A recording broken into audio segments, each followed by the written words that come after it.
All's fair in Iranian love and American war. Imagine this, a narrow sea route, just 21 miles wide, suddenly becomes the center of global tension. Oil prices start shaking, ships stop moving, and world powers begin choosing sides. Now here's the twist. Some ships are allowed through, others are warned, turn back or face attack. Why? Because in today's world, who your friends are matters more than ever. In early March 2026, tensions exploded in the Middle East after joint airstrikes by the United States and Israel on Iranian targets. Iran responded with a powerful move. It effectively restricted traffic through the Strait of Hormuz, one of the most important shipping routes in the world. This isn't just any waterway.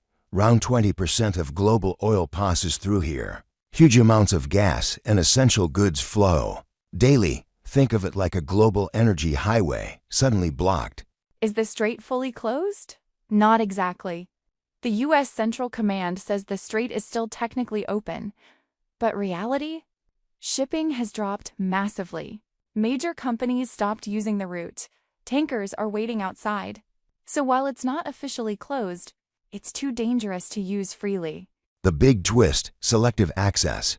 Here's where things get interesting. Reports suggest that some Chinese ships are allowed through. Some Russian-linked vessels may also pass. Others face threats or are turned away. Why would Iran do this? Simple. Reward friends, pressure rivals. Why China benefits? China plays a very careful game. It buys most of Iran's oil exports. It avoids openly criticizing Iran. It calls for peace, but keeps strong ties. In return, Iran avoids disrupting China's supply lines. This isn't charity. It's strategy. China keeps energy flowing and gains influence without firing a single shot. Russia's role. Russia also benefits. Strong ties with Iran.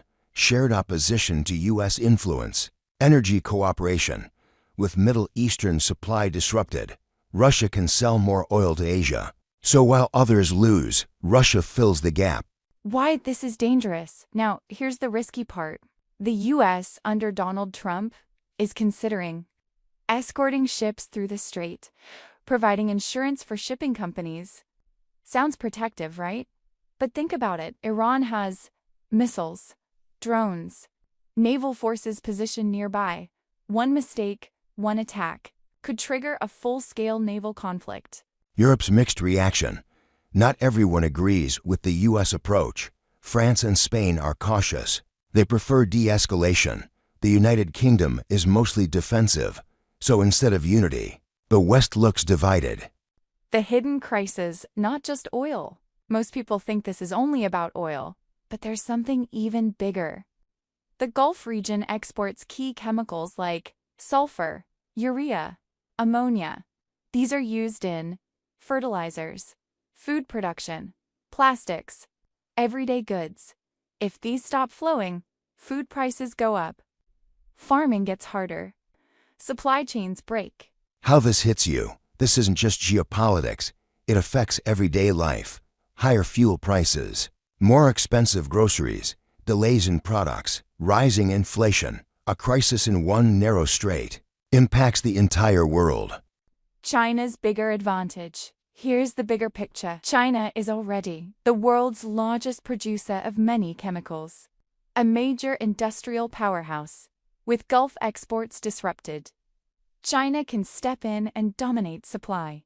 So while others struggle, China gains market share, expands influence, strengthens its global position.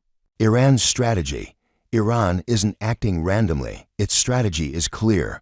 Pressure enemies, reward allies, avoid full-scale war. Even reports of avoiding attacks on UK forces show controlled escalation, not chaos. The bigger power game. What we're seeing is more than a crisis. It's a shift in global power.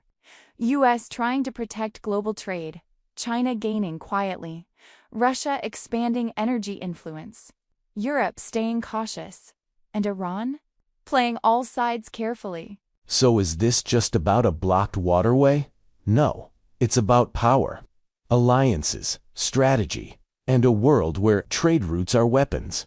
Economics is warfare.